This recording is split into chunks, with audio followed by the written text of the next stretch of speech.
journey been? Tumultuous, isn't it? I saw you. The idea of the helicopter, where did that idea come from anyways? Shem, first let me start from the very beginning. Let me start by appreciating God for his grace, my husband for his love and support, my children for their sacrifice, my team for their resilience, the team, especially Auntie Obi, Asikwelisi, the SA and Femi Falana, Kadraya Ahmed, and many others. And also the good people of Nigeria, especially my constituents. I just thank God for the love I've received so far, support, the prayers. I think it's kept me strong. And now back to the helicopter. That was my husband's idea. It was a last-minute thing. We wanted to celebrate Easter Salah with my constituents, which I always do. Even before I became a senator, you know, I usually send down some materials and some grains for them to share. And the last few days of Salah, I do spend with them. But in the wake of events, I couldn't go earlier. But I said, you know what, this very last day of the holiday, I should be with them. And then we sent out notifications. And just as the notifications went out, we read the press release from the state government, Governor Dudu, on behalf through the Commissioner of Information, Kingsley Fowler, mentioning that there was a ban on gatherings, rallies, whether social, religious, or political, convoys getting into the state, ban on fishing activities and all sort of water activities. And we just sat there looking at it like, I knew I was a target. Come on. Relatively, Kogi State has been quite peaceful, so there is no security concerns. And then we're actually wondering where that came from, but I knew it was, I was a target. Did you hear about the fishing issues and what was happening in Kogi West? Were you aware?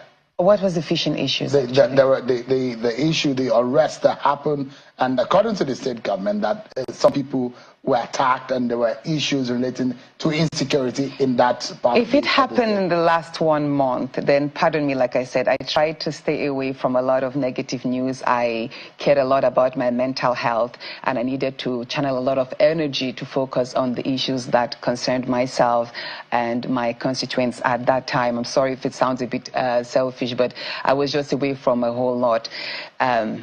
So back to this, if that happened, I'm so sorry. I think now that I've gotten a bit more breather, I will look at and see how I can intervene and lend my voice to curbing the vices. But now back on that, I had seen the prohibition of fishing activities and water activities, and the ban of convoys into, and also a list of checkpoints that were suddenly propped up, you know, barring entrance into my senatorial district, that is Ibilo to Kogi, Auchi into Okene, Abuja, Lokoja, Okene Road, Akure, Ikare, axis into like all the roads were barricaded.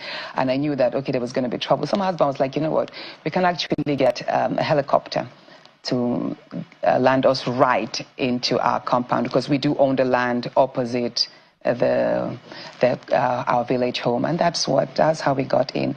And I think with that move, we broke no law, and the people gathered right in my compound. The road you see us walking through, I constructed that road, so that's not the government road or facility, so I broke no law. I'm a good citizen of Nigeria, a law-abiding one at that. I'm sure you can attest to me. So now, the big question here is, part of the ban, or part of the governor's order is there should not be any kind of gathering, public gathering. But the government has said that is a public gathering. Any gathering that's more than 2, 3, 4, 5 people, that doesn't look like a Salah celebration of any sort. Well, that's a private gathering. It depends on the popularity of the individual. That's how my people gather for me every time I'm home. So that's it. I don't know what his definition of public gathering is, but to me, that's not a public space. That's not a community hall. That's my compound. The whole area you see there, it's owned by me. And that's where people gathered. And that's what I usually have. You're not worried about the threats that the government says could happen?